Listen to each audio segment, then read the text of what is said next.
Find complex zeros of quadratic functions. Find the zeros of each function.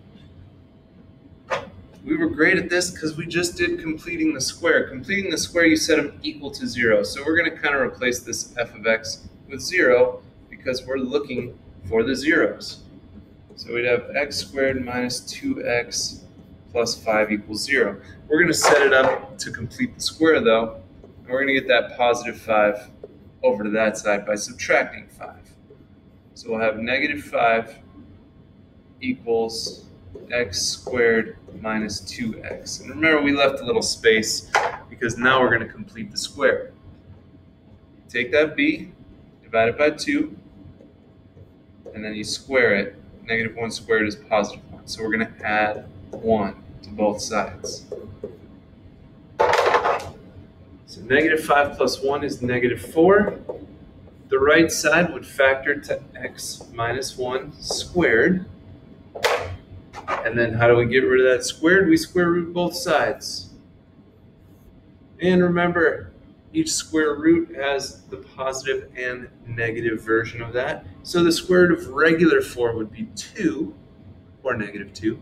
But when you square root negative 4, that brings in our i's. So we'll have plus or minus 2i over here.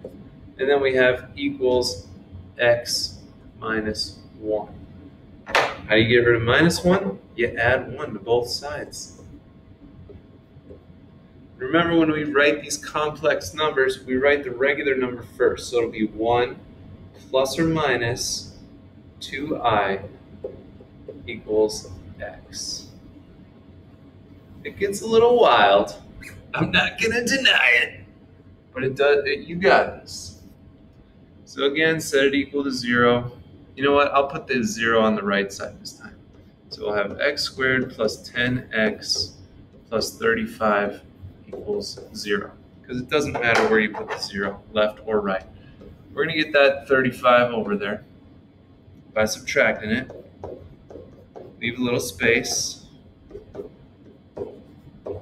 And then we're going to complete that square. So we're going to divide the b by 2. 10 divided by 2 is 5. And then we square it, which gives us 25. So we're going to add 25 to both sides. So the left side will factor to x plus 5 squared. The right side will give us negative 10. We're going to square root both sides. Now 10 doesn't have any perfect squares, so we're going to leave it as plus or minus, but we're going to kick out the I for the negative. I root 10. How fun is that? And then on the left side, we just have the x plus 5. How do we get rid of that plus 5? You got it. Negative 5.